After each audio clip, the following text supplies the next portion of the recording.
Libro de Lucas capítulo 8, vamos a ver del verso 40 en adelante y hasta el 48.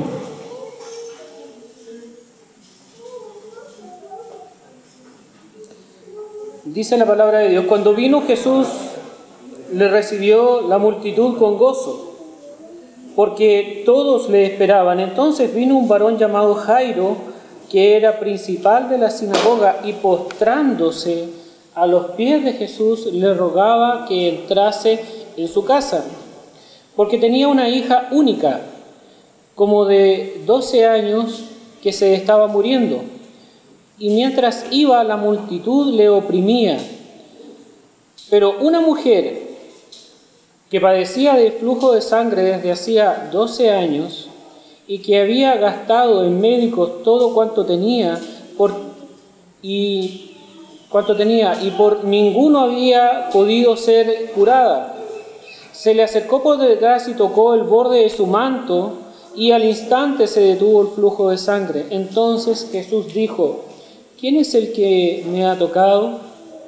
Y negando todos, dijo Pedro y los que con él estaban: Maestro, la multitud te aprieta y oprime, y dices: ¿quién es el que me ha tocado? Pero Jesús dijo: alguien me ha tocado, porque yo he conocido que ha salido poder de mí. Entonces la mujer vio que no había quedado oculta, vino temblando y postrándose a sus pies, le declaró delante de todo el pueblo por qué causa le había tocado, y como al instante había sido sanada. Y él le dijo: hija, tu fe te ha salvado, ve en paz. Oramos, hermanos. Padre, es solo su palabra la que queremos que guíe nuestras vidas, Señor. Padre, conversaba recién con mi hermano Carlos y cuántas iglesias hay conforme a los caracteres, a la voluntad y a los deseos de los pastores. No nos permita, Señor, en esta iglesia hacer eso. Permítenos ser fieles a tu palabra, a la exposición de ella y a la predicación, mi Dios, para que podamos guiar a tu pueblo y conformarlo a tu imagen, mi Dios, para que cada día, cada uno de mis hermanos se pueda parecer más a la imagen del Señor Jesucristo y llegar a la estatura, mi Dios.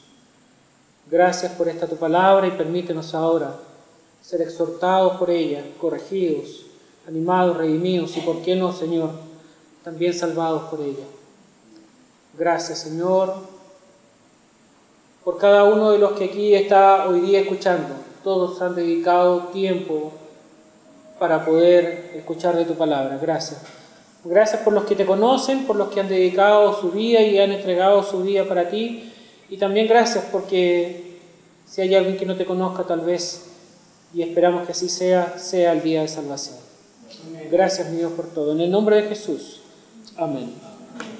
Quiero tocar, hermanos míos, 4 tópicos de este párrafo de la Escritura. 4 tópicos que son la ley ceremonial, la necesidad, la fe y la gracia. La ley ceremonial, la necesidad, la fe y la gracia. En su regreso a la región de Galilea, Cristo es recibido masivamente, hermanos míos, masivamente, por la multitud. Y en medio de esta multitud se le acerca un jefe de la sinagoga para que atendiera una necesidad. Había una necesidad que este hombre tenía. Su hija enferma. El Señor Jesús se presta a atenderlo. No niega su atención a la necesidad de este hombre. Cuando pasa algo introspectivo, una mujer que padecía de flujo de sangre se acerca y toca al Señor. Algo inesperado para todos los que ahí estaban, para todo el entorno, introspectivo. Esta mujer en particular tenía un problema. que ya lo acabamos de leer, tenía flujo de sangre. Y con eso atendemos el punto número 1. ¿Qué tiene de especial que esta mujer haya tocado el manto del Señor? Bueno, la ley decía que cuando una mujer tenía flujo de sangre, es decir, su periodo menstrual, ésta se convertía por 7 días en una persona impura o inmunda.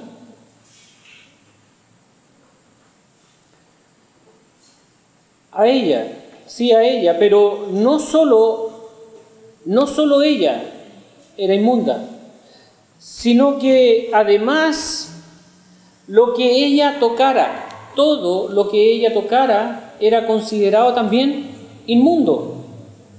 Pero no solo eso, sino a todos los que ella tocara también. Es decir, las cosas y las personas, de manera directa o indirecta. Porque, por ejemplo, si ella se sentaba en algún asiento y venía otra persona y se sentaba en el mismo asiento que ella se sentaba, esta persona pasaba a ser inmunda. Entonces, no necesariamente ella tenía que directamente tocar a alguien, sino que a través de algo o alguna cosa que ella también hubiera tocado, esa persona era considerada inmunda por todo el día y hasta la noche.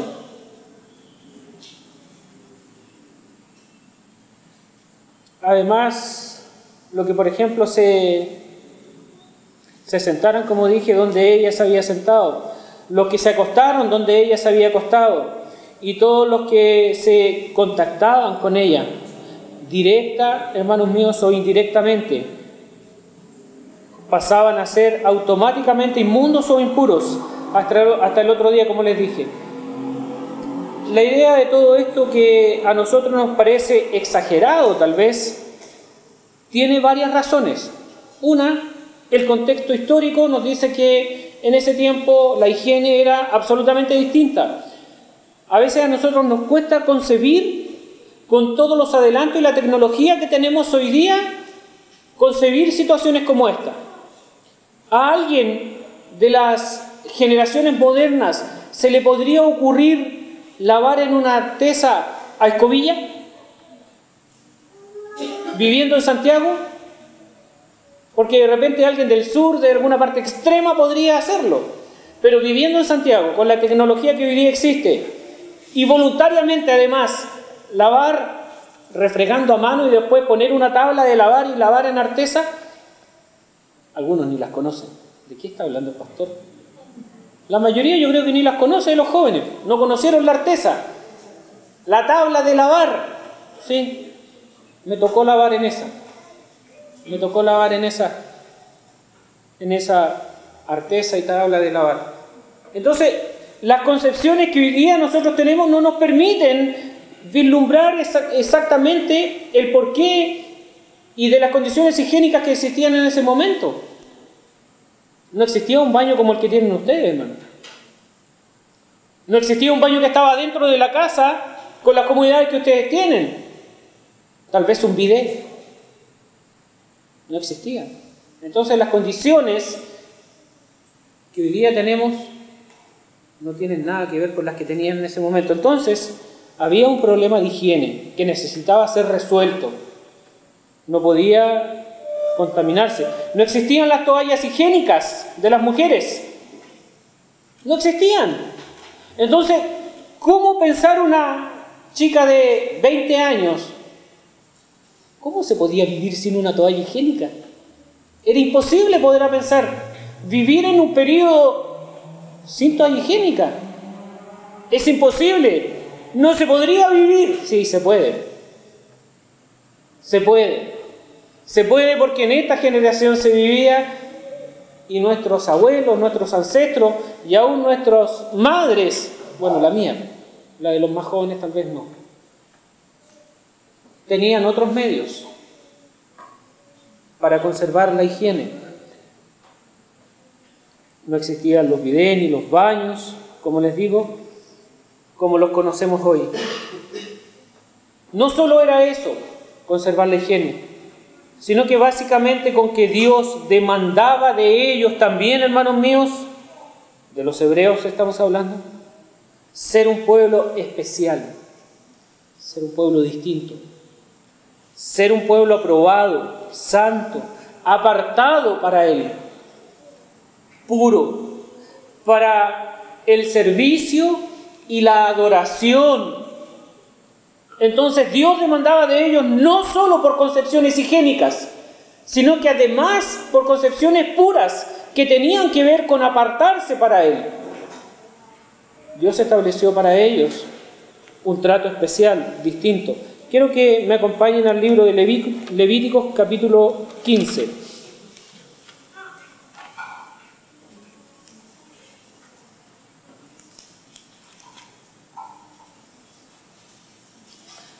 Ahí está la ley ceremonial por si alguien la quiere buscar después, pero yo me voy a remitir solamente al verso 30 y 31.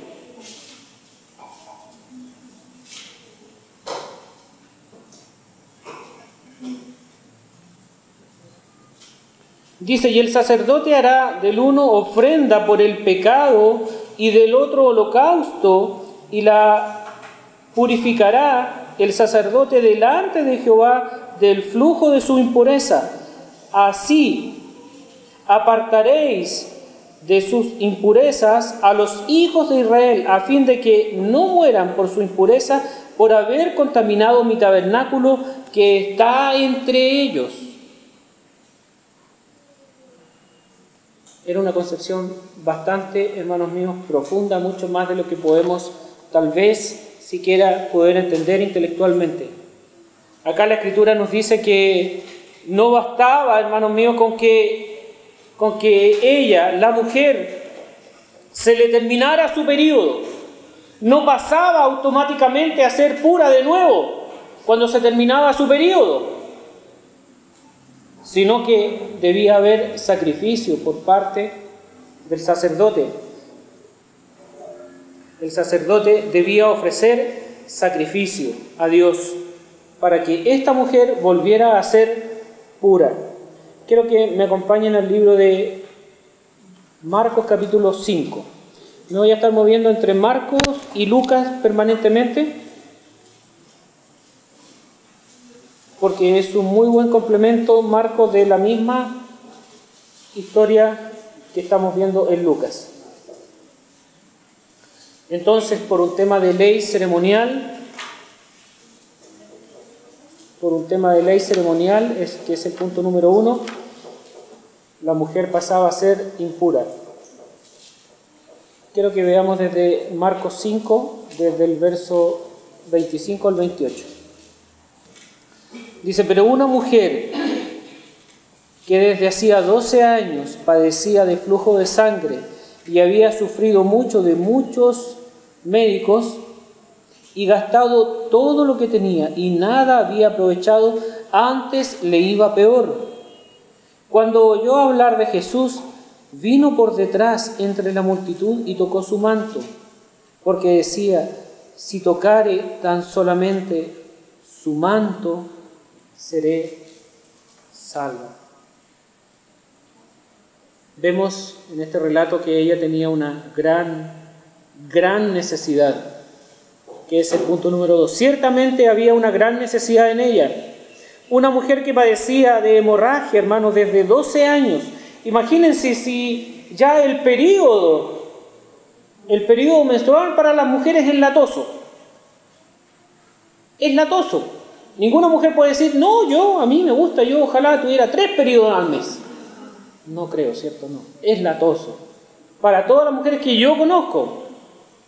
Tuve hermana, tuve madre, tengo mi esposa, tengo hija, y sé que es latoso. Entonces, imagínense, hermanos míos, lo que significa 12 años. 12 años con una hemorragia permanente. El periodo de una mujer dura entre 3 y 5 días aproximadamente. Y es complicado, como les digo, y latoso. Cambia todo en la mujer en esos días, por lo que me han contado. Cambia todo. En esos días, hermanos, su estado de ánimo es distinto, ¿cierto? Sus emociones también son distintas. Su carácter también es distinto. Su libertad, hermanos míos, también es distinta. Como pastor. ¿Sí? Es distinta. Se atan a ciertas cosas. Por ejemplo, en los primeros días donde hay mayor cantidad de flujo, no se pueden sentar libremente como quisieran. Porque siempre están pensando en que se pueden manchar. Entonces no se pueden sentar libremente. Y mujeres que trabajan vienen muy cansadas de repente y habiendo un asiento disponible, prefieren irse de pie porque no se pueden sentar o prefieren no sentarse. Tienen que permanentemente saber que si van a alguna parte tiene que haber un baño. Entonces también pasan a formar, de alguna manera, pasan a ser esclavas de este periodo. Hermanos míos, todo cambia en un periodo así. Así que los recién casados, todo cambia en esos días. Como les digo, se limitan sus libertades también, ya que hay varias cosas que no pueden hacer. Y estamos hablando, hermanos míos, de un periodo menstrual, que es una vez al mes, habitualmente.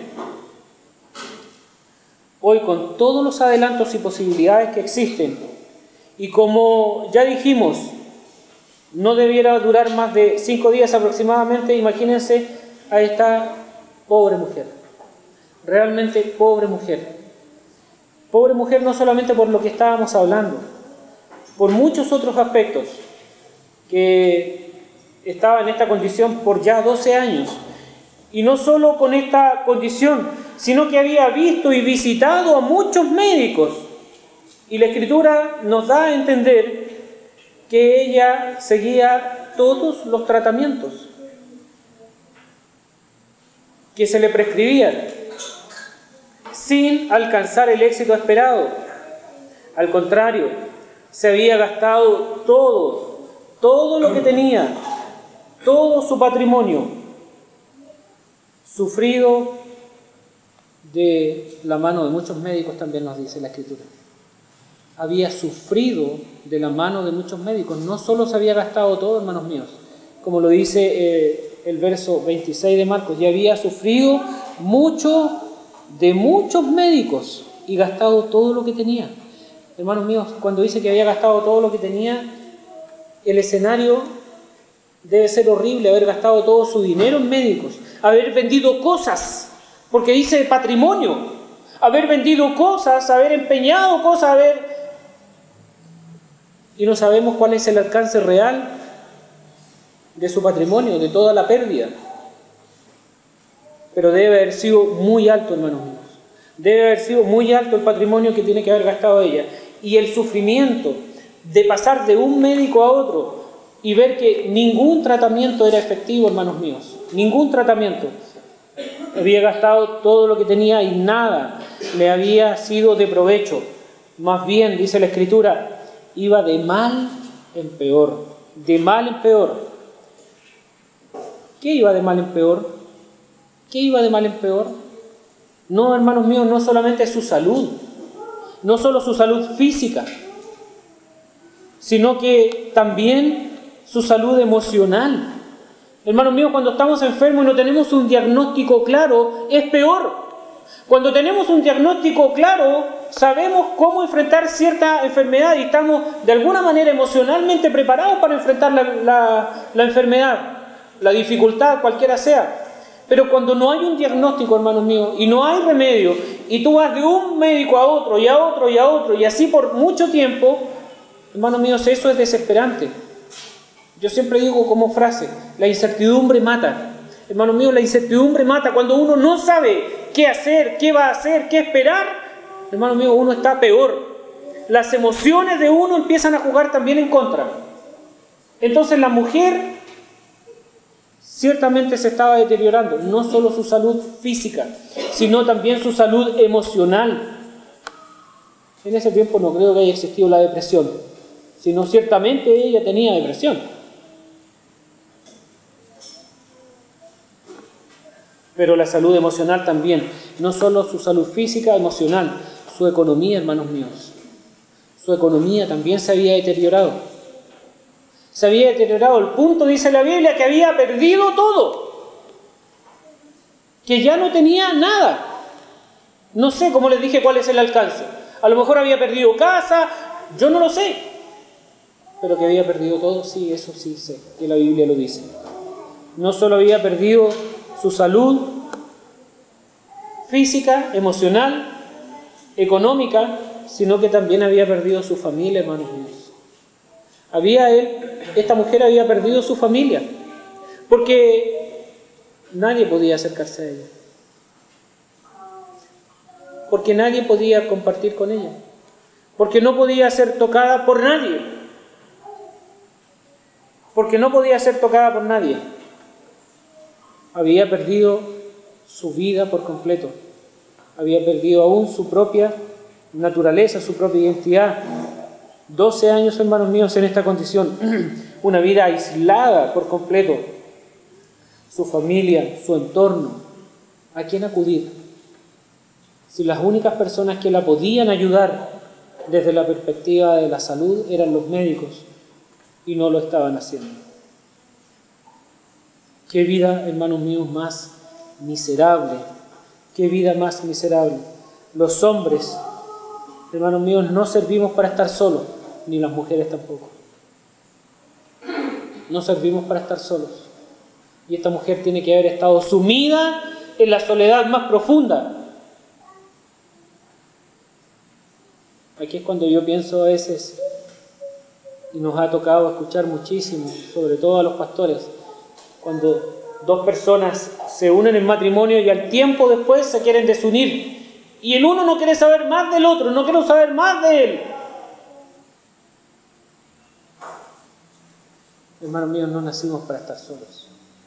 La soledad consume. La soledad consume.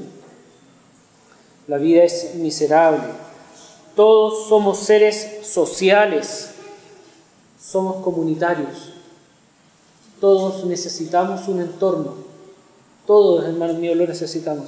Esta mujer estaba absolutamente desamparada. Absolutamente desamparada. Quiero que veamos en el mismo libro de Marcos el verso 27. Dice, cuando oyó hablar de Jesús, vino por detrás entre la multitud y tocó su manto. Cuando oyó hablar de Jesús. La Biblia nos enseña que por oír la palabra de Dios y a través de ella obtenemos la fe. Por oír la palabra de Dios y a través de esta palabra se obtiene la fe. La fe no es nuestra. La fe es un don de Dios. Y a través de la palabra de Dios es que obtenemos esta fe. ¿Pero qué había oído hablar de Jesús? ¿Qué había oído hablar de Jesús? Para depositar y aplicar fe hacia Él, que era un sanador, que era un milagrero.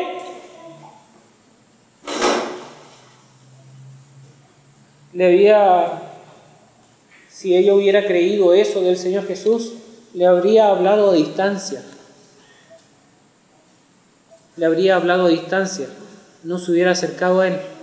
Si ella hubiera creído que el Señor era un sanador, solamente le hubiera dicho, Jesús, sáname. No hubiera depositado su fe en Él. Lo hubiera llamado, como le digo, hubiera intentado llamar la atención de Él. La atención. Para que así, de este modo, el Señor le prestara, obviamente, la atención para resolver el problema que ella tenía. Ella tenía un problema, hermanos míos, de salud grave en su vida. Pero todo indica que no creía eso de Jesús. Todo indica que ella le habían hablado otras cosas de Jesús. No solo que era un sanador, no que era un milagrero, porque ella depositó su fe y su confianza en Él. Quiero que veamos el verso 28 de Marcos. Porque decía, si tocare tan solamente su manto, si tan solo tocó el manto. Yo no necesito que Él me hable, yo no necesito que Él me mire, yo necesito tan solo tocar su manto. El Señor dijo, si nuestra fe fuera como un grano de mostaza. A lo mejor la fe de esta mujer era más pequeña que un grano de mostaza, pero suficiente para saber que si tan solo yo tocare la punta de su manto, eso es lo que necesito, la punta de su manto, con eso seré salvo, seré sanada. Ella sabía ciertamente la ley, hermanos míos, ella conocía la ley. La ley que fue dictada por Dios a través de Moisés, ella la conocía. Y sabía que al que ella tocara, quedaría inmundo, impuro, en la misma condición de ella. Entonces ella sabía ciertamente que este hombre era distinto. Ella no pensaba que era un hombre común y corriente. Ella sabía que este hombre era distinto. Quiero que volvamos a Lucas, al mismo relato, Lucas 8.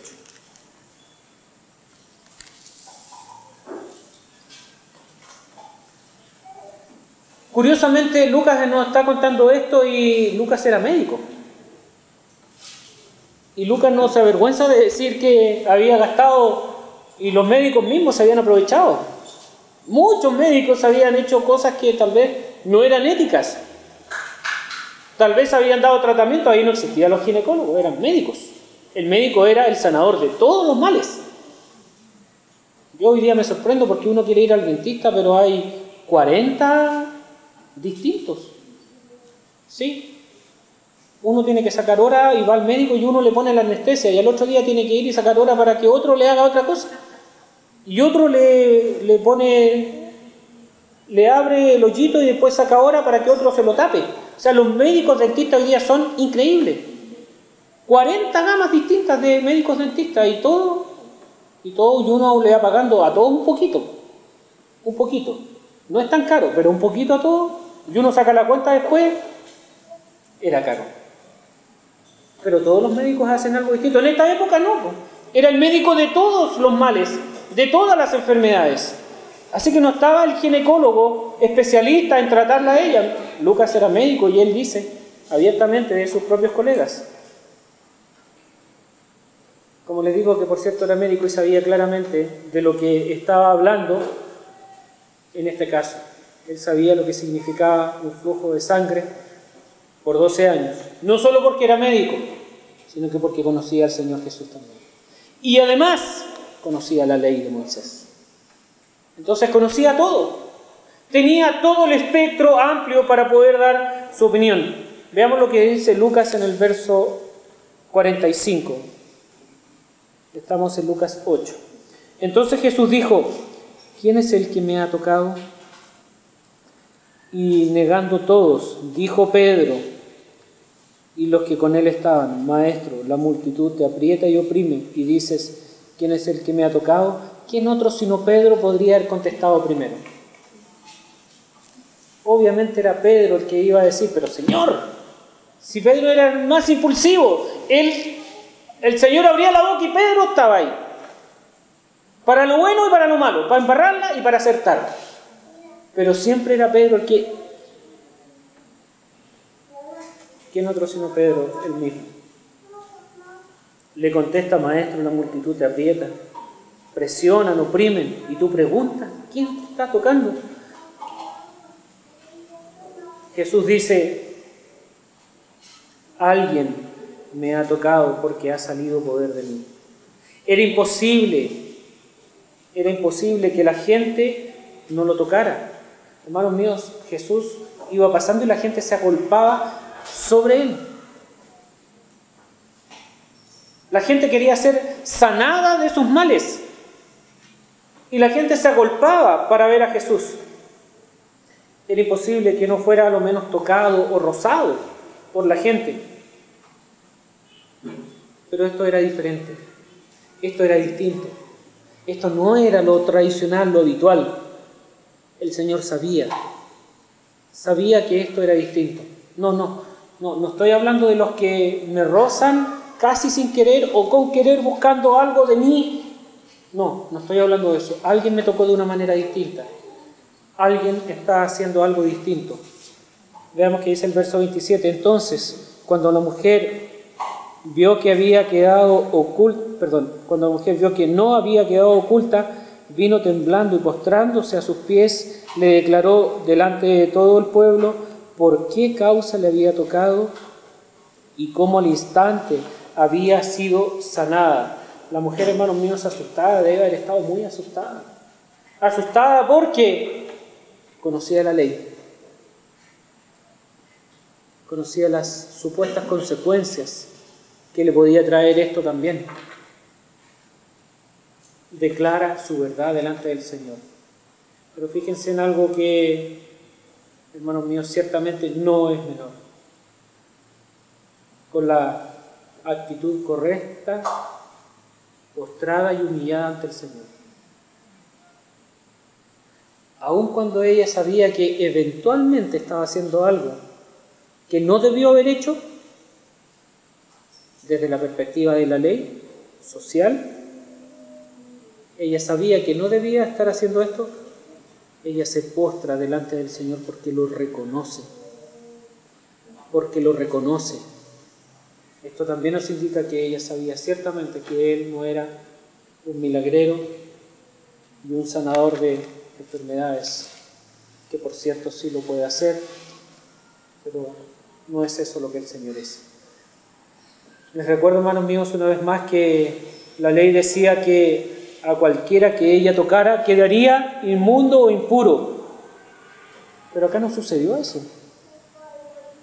Porque cualquiera que ella tocara quedaba inmundo, impuro, pero ella no se sanaba. Si ella tocaba a alguien, ese alguien pasaba a ser inmundo igual que ella.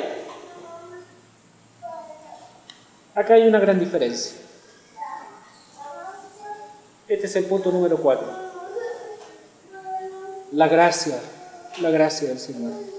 Veamos el verso 44 de Lucas. Dice: se le acercó por detrás y tocó el borde de su manto, y al instante se detuvo el flujo de sangre. Se le acercó por detrás. La mujer, sabiendo claramente, hermanos míos, su condición, la condición de enfermedad que tenía, sabiendo claramente la ley de Moisés, pero principalmente lo que iba a hacer, que era una osadía, acercarse a un hombre y tocarlo, aún así ella se arriesgó. Aún así, hermanos míos, ella corre todos los riesgos que debía correr, porque ella sabía que esta vez iba a ser distinto. Y tocó el borde del manto del Señor, y al instante se detuvo el flujo de su sangre, y dejó impuro a Jesús. ¿No es cierto? Esto es un milagro, hermanos míos. Hermanos míos, esto es realmente un milagro. Porque en vez de ella dejar impuro al Señor, el Señor la deja limpia a ella. En vez de ella dejar inmundo al Señor, el Señor la limpia a ella. Ella quedó limpia, hermanos míos, de sus tormentos, de su azote. Y quedó sana. Hermanos míos, ella quedó limpia y quedó sana. Veamos de nuevo que dice el verso 44. Se le acercó por detrás y tocó el borde de su manto, y al instante se detuvo el flujo de sangre. Al instante, hermanos míos, al instante se detiene el flujo de sangre. El poder de Dios obrando. La gracia obrando.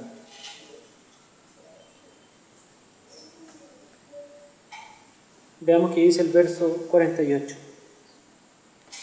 Voy a leer el 47 como contexto. Dice: entonces, cuando la mujer vio que no había quedado oculta, vino temblando y postrándose a sus pies le declaró delante de todo el pueblo por qué causa le había tocado y cómo al instante había sido sanada. Y el Señor le dijo: hija, tu fe te ha salvado. Ve en paz. Hija, tu fe te ha salvado. Ve en paz. La respuesta del Señor Jesús fue: hija, tu fe te ha salvado. Ve en paz. Quiero decirles que la fe de esta mujer, hermanos míos, no solo la sanó, sino también la salvó. Sino que también la salvó. Hermanos, Dios, a través de su palabra, a cada uno de nosotros, un día nos dio la capacidad de tener fe en Él. Nosotros por nosotros mismos no tenemos fe. Dios nos otorgó el don de la fe, el don del arrepentimiento. Él nos regeneró. Un día, de una manera distinta, nosotros nos acercamos y tocamos el borde de su manto. Y podemos ser salvos también. Punto número 1, la ley. El 2, la necesidad. El 3, la fe. El 4, la gracia. Punto número 1, la ley. ¿Sabes que la ley dice que cualquiera que haya pecado a lo menos una vez es culpable de toda la ley? ¿Es culpable de toda la ley? Cuando uno testifica y predica a las personas acerca de Cristo y uno les pregunta si ha pecado, no, todos pecamos, no he pecado. ¿Pero tú has mentido alguna vez? Ah, sí, pero todos mentimos. Basta que tú hayas quebrantado la ley una sola vez en tu vida y eres culpable de la ley. Y la condenación, por eso dice la Biblia, que es la muerte, la separación eterna de Dios. Entonces, si tú no conocías la ley, te informo que la ley dice que si basta que tú hayas pecado una vez en tu vida y ya estás separado de Dios. Y la condenación y el pago de ese pecado es la muerte. Tal vez tú no sepas que tienes una necesidad. Porque es fácil verlo en esta mujer. Ella estaba enferma, tenía una necesidad, pero tú tienes una necesidad espiritual también. Tal vez tú no sepas, ni aún tú mismo sabes que existe una necesidad en tu vida. Quiero decirte que tienes una necesidad de ser salvado por el Señor.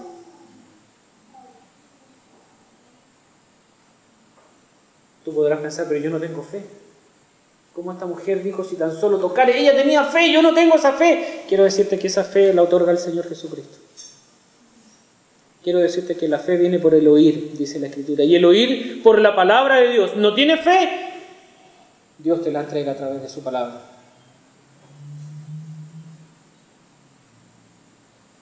Quiero decirte que la gracia de Dios también te da la capacidad de arrepentirte. La capacidad de arrepentirte de tus pecados y del principal pecado de haber vivido una vida como la que has vivido, sin ser Dios y su palabra el primero en tu vida. Ese pecado ya es suficiente para que estés condenado. Nuestra oración, la oración de esta iglesia, es que si tú no conoces a Cristo, pueda Dios otorgarte la fe necesaria, la fe que salva, y pueda también otorgarte el don del arrepentimiento, y que puedas entregar tu vida a Él hoy día y decirle: Señor, si tan solo tocaré el borde de tu manto. Nuestra oración es que puedas entregar tu vida al Señor. Oramos.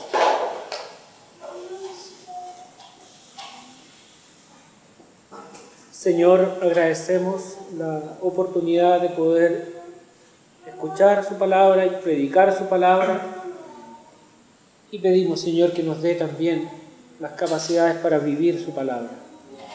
Señor, permítanos morir cada día un poco más a nosotros mismos, para que usted sea preeminente en nuestra vida, Señor.